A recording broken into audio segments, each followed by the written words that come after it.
SF 118 and House Bill 263 together. So I'll walk you through the bill real quick. The bill title on 118 was clearly broad enough to include everything we did in House Bill 263. So I just included all of that in the bill title. Page 2, Section 1, this is the rental relief program, exactly as it appeared in Senate File 118 as it passed out of the Senate. I didn't change that at all.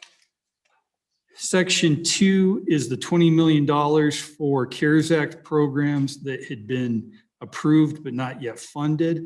I did include some new language in this when I got to looking at it.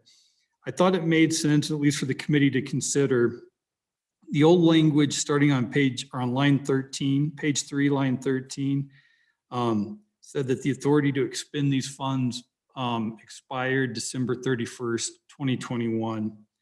I changed that to mirror the language on the rental relief program, that the authority to approve expenditure of funds authorized in this section expires 90 days after the latter of the expiration of the program.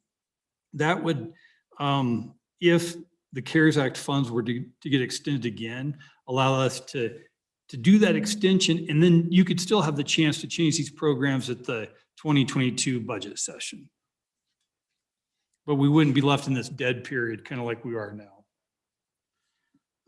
That's the only thing I changed there in Section 2. Section 3 is the new $18 million that the Senate added. It's the appropriation allows the governor to recreate programs that were created during the special session and expired on December 30th. Rennie, I put in, same expiration language in this. And then also on page 5, line 9 down, Rennie had some concerns about, because, you know, the original programs, I said in here that they were recreated on the original requirements. Well, those programs have all expired. All their rules and regs had expired. The reporting requirements already expired. So I put the relevant original requirements, and that clarified here that Chairman Nicholas, to your point, in paragraph 5, the program created under this section shall expire 90 days after the expiration of the program under federal law or upon the expiration of the extension granted for those funds. B, over on the top of page 6, is the agency responsible for administering the program may adopt rules, including emergency rules. And C, the agency responsible for administering the program shall report to JAC on the expenditure of funds. And this is what the committee asked for this morning, monthly, starting May 1st. Now we start on House Bill 263 on page 6, line 13. Section 4 is the findings in House Bill 263. We go over on to page 8, line 7, the findings end. And then section 5 is the authorized expenditures of ARP funds. And section 5 is the delayed effective date within the bill. So section 5 is not effective until September 1st. So the governor can't create any new programs to expend ARP funds, American Rescue Plan Act funds, until September 1, 2021. But there's some clarifying language in here that the governor retains his authority to expend those funds to preserve federal funds, to address an emergency, those sort of things that are already authorized under the law. And Representative Larson, you had a question about this a couple of weeks ago about how does that mesh with House Bill 150. I talked to Groover, and this language came up in here. The statutory citations are all amended in 150. So 150 will be effective immediately. This section's not effective. It will be effective immediately as well. They'll just be able to mesh together. And it won't stop the governor from just those requirements in 150 will be within this. If we go over to page 9, these are the programs that the governor can start. These are kind of a amalgamation of CARES Act language from the 2020 special session and language right from the American Rescue Plans Act. So one was he can spend it for any agency, political entity. That's page 9, line 18. Yep. And that was in our CARES Act 2020 special legislation. Page 10, line 4, paragraph 2, governor can spend it to respond to public health emergency with respect to COVID-19. And this is the start of the new American Rescue Plan Act language. So it's negative economic impacts, including assistance to households, small businesses, and nonprofits, or aid to impacted industries such as tourism, travel, and hospitality. Paragraph 3, page 10, line 10, to respond to workers performing essential work during the COVID-19 emergency by providing premium pay. That's both for public and private employees.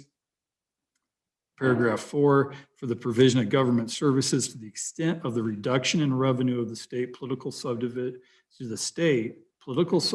or tribal government due to COVID-19 public health emergency relative to revenues collected in the most recent fiscal year of the state prior to the emergency.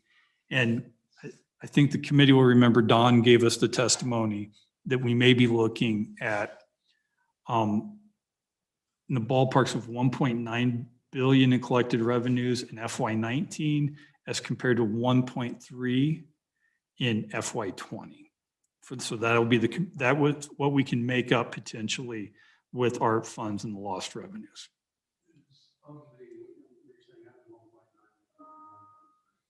So, Mr.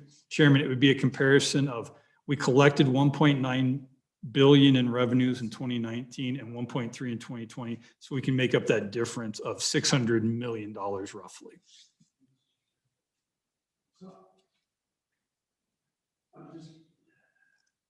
I'm just curious, are we going to be able to affirm that that 6 million was necessarily COVID related? 600 million? I mean, 600, yes.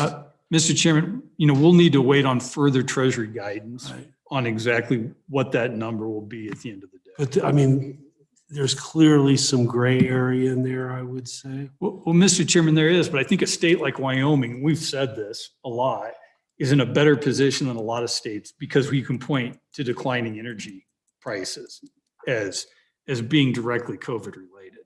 Okay. And we'll make that argument. And so we allow the governor to kind of set up the process for it now? Mr. Chairman, he can start with whatever, he can start rulemaking to the extent that he wants to, but this section won't become effective until September 1. Right, whatever date you put in. Your question is how do we know that date? We don't. And obviously, we don't want to wait too long. So.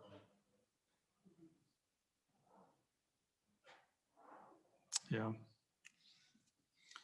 Are there any thoughts on the date? Mr. Chairman, thank you.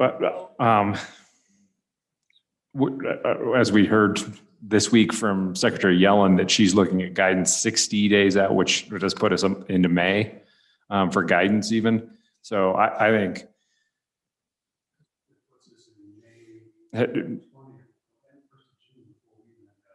Right, and then adapt to it. We'll take some time, so. It's still realistic that the special session will be second week of July. Most likely. And I think that's what leadership discussion was. I think that would be the early time frame, and the other good news is that there's not a rush, but probably there will be some demand for the dollars. We're sitting on them for a couple of months, so. Yes, never. And Mr. Chairman, to Representative Schwartz's question, we have heard that there will be some credit agencies looking at states as well. So I do think that there will be a close look at how states were impacted, and that could be factored into their analysis of our certification of need and things like that. However, today, I think we saw the news that our GDP over the last year had the largest decline of any state except for Hawaii's.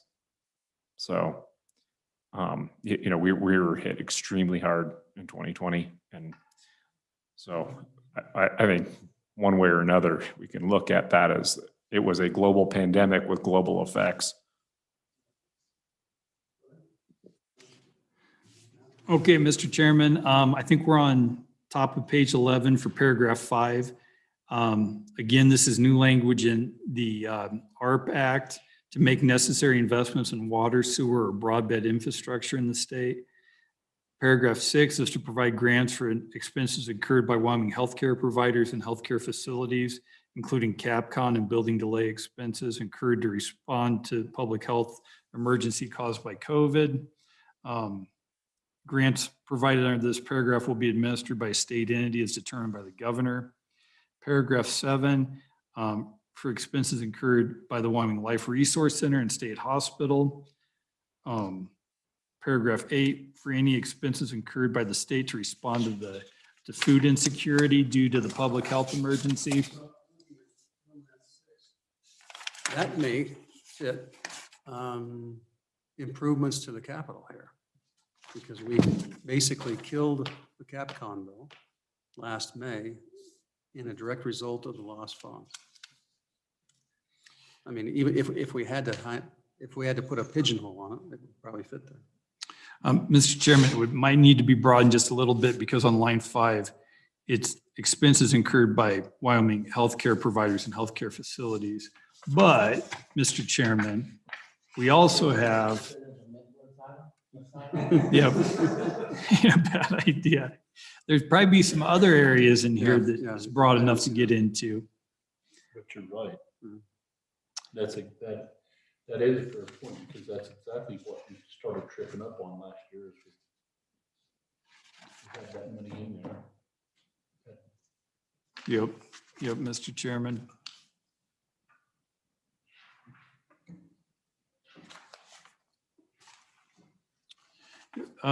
So on to top of page 12, paragraph 9 for COVID-related expenses and expenditures of the judicial branch, and 10 legislative branch. 11 to cover costs to the state or citizens or businesses of the state to address the negative impact caused by the COVID-19 pandemic. That's so broad there, Mr. Chairman, that I think that would cover the construction at the Capitol if the governor so chose. There's also business relief programs that are authorized under here. And 12 is the big catch-all, any other COVID-19 related purposes authorized by federal law.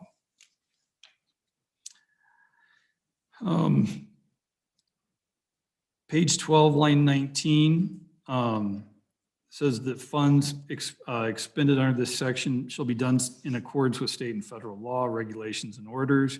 The second sentence states the governor, by order or rule, will adopt provisions to ensure that the state receives adequate consideration for the expenditure of these public funds.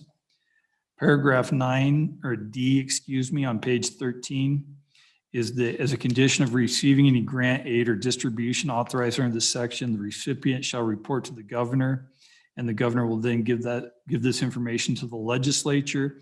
The amount of all federal loans, grants, or aids provided by COVID-19 related purposes to this recipient, and what other COVID-19 relief the recipient was eligible for and has applied for and has received.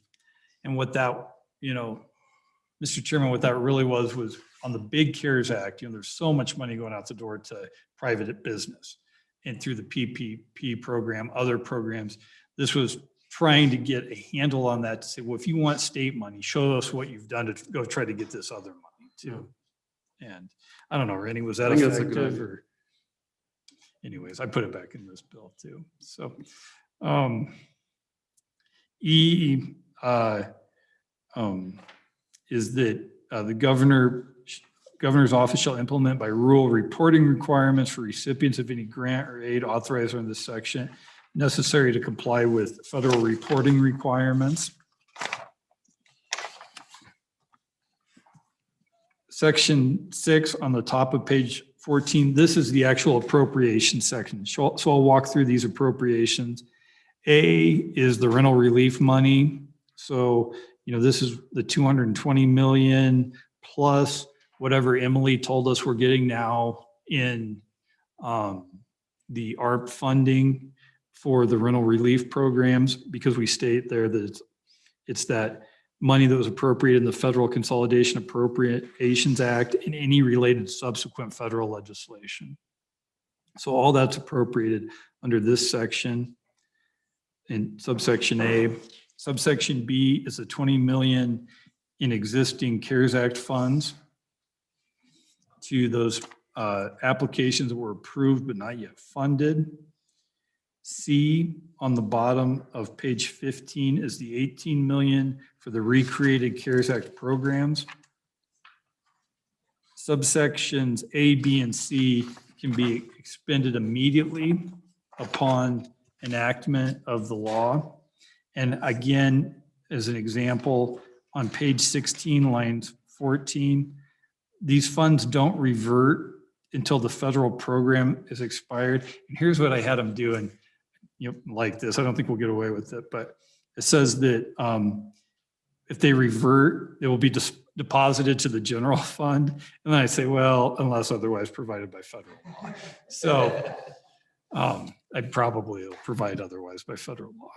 But on the bottom of page 16, line 22 this is the big appropriation of the 1.1 or however you want to determine billion of new money we're going to get under the Rescue Plan Act, plus the rest of the appropriation of CARES Act funds that aren't otherwise appropriated within the 20 million or the 18 million earlier appropriated. So this is the big appropriation in this bill. E on the bottom of page 17 is the 15 million that you came up with as a smoothing effect to the governor from LISRA to make sure that he can plug any holes necessary for maintenance of effort, that we don't lose federal funds. We don't cut off our nose to spite our face, I guess what penny wise and pound foolish or whatever they say.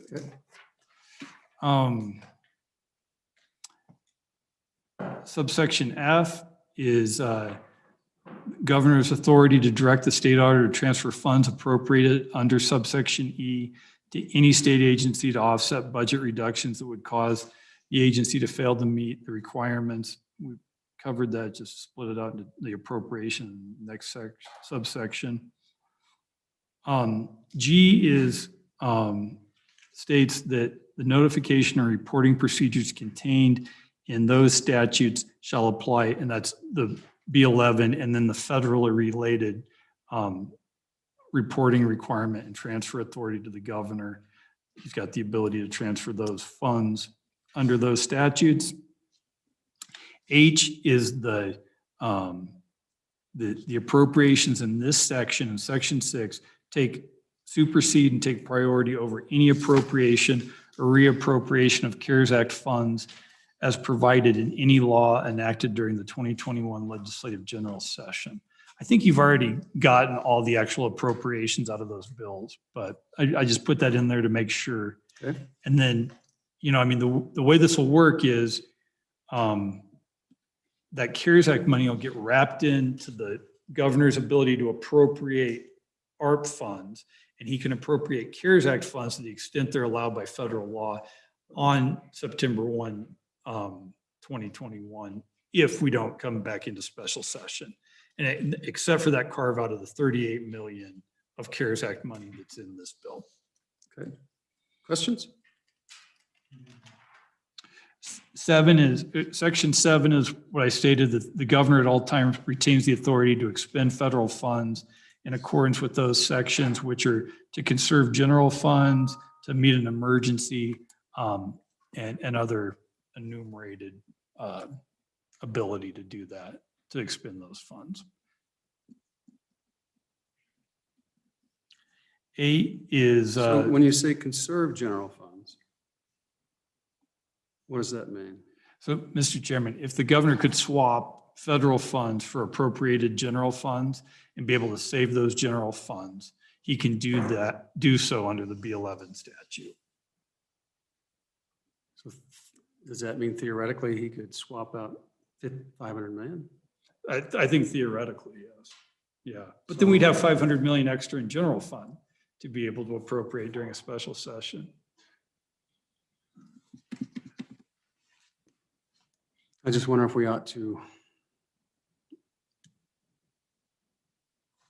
I mean, so any actions he takes basically, and this would be, well, I could do it with both CARES Act and ARP, do swap outs, but that just means that same amount of dollars are available for us next time. So, Mr. Chairman, I mean, the governor's authority to expend funds, except for an emergency. Now, we give him, if there's an emergency, he can expend these funds above what you appropriated for. Well, all he can ever do beyond that emergency is just expend funds at this level or below this level, which he's had to do for the last year. It's been below this level. So he can only swap out general fund dollars to the extent they meet the same level again. And so what's the definition of emergency? Mr. Chairman, I don't think it's defined within B11. We could find out. I think we put that in there last year. Yeah. Financial stuff. I think we put that in there last year. I don't, yeah, it's in that same statute or? Yep, it was. So, Mr. Chairman, We added a little bit more to that in that 150. Mr. Chairman, so is the basic idea here that there's, from page 14, there's $20 million, page 15, there's $18 million, and the governor can start spending that right away, but all the rest of the money, basically, we contemplate will be accounted for in a special session. If there is no special session, then he can start spending it however he wants on September 1st. Is that the basic idea? The basic idea, Mr. Chairman, Representative Stith, except that the governor will retain the ability to preserve general fund dollars or meet any emergency necessary with the federal funds before September 1. Just can't start any new programs in which to expend them. Okay, other questions? So Matt, would you send this to the Senate Appropriations and just tell them what we did? And so what I think that will, they probably don't have to spend as much time on 263 then. We'll just make life easier for them if that's what they want to do.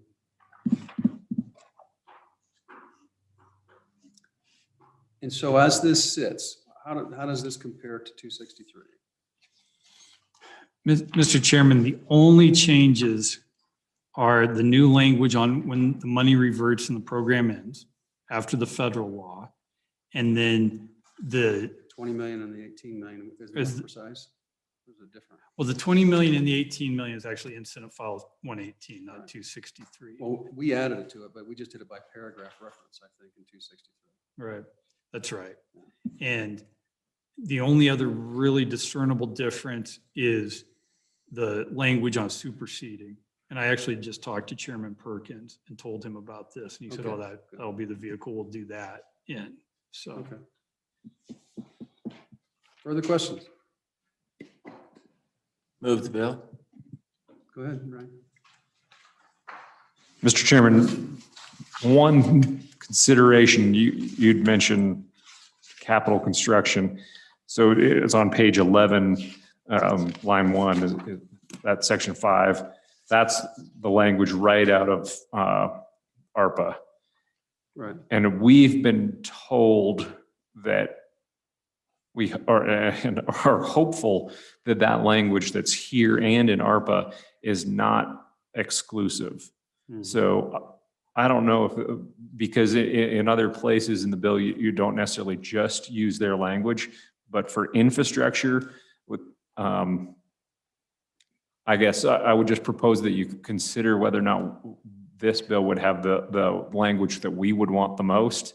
And that would be flipping to say something to make investments in infrastructure, which might include water, sewer, or broadband. But it would point out that we hope that the federal statute would be interpreted broader than only water, sewer, and broadband. And we'll be able to do more infrastructure than just that when that CapCon section of the federal legislation. But if you view this language as being also inclusive of more infrastructure, more capital construction as well, then I'm fine with it. But I just want to flag that for you.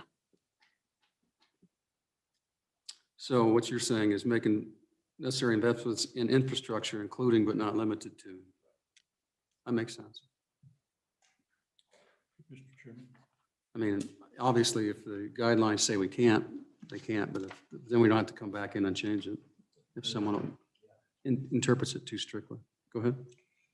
So, Mr. Chairman, and Matt, you asked a question on how to define an emergency, and what we've done in that last year is we leave that language, if in his opinion, emergency financial situation exists, then what we put in last year is that he has to notify the legislature as soon as practical if he determines immediate action is necessary to preserve public health, safety, or welfare, or to prevent a potential loss of funds. So basically, that's if COVID flares up, anything like that, or if there's a major COVID relief component, purchasing more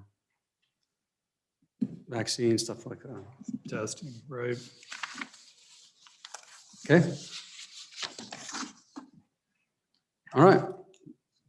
The bill's been moved by Representative Walters, seconded by Representative Stiff. I'd say Evan more often, but he's not in my line of sight. Representative Schwartz.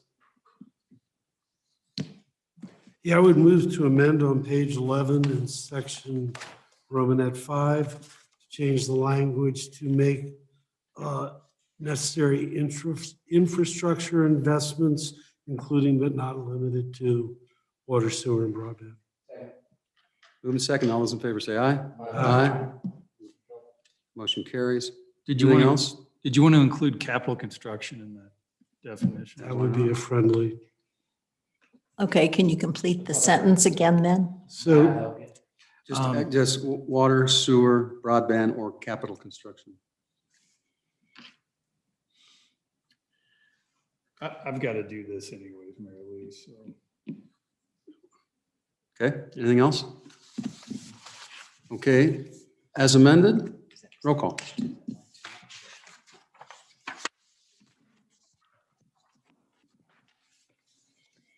Mr. Kinner left an aye vote. Representative Larson. Aye. Representative Schwartz. aye. Representative Simpson. Aye. Representative Stiff. Aye.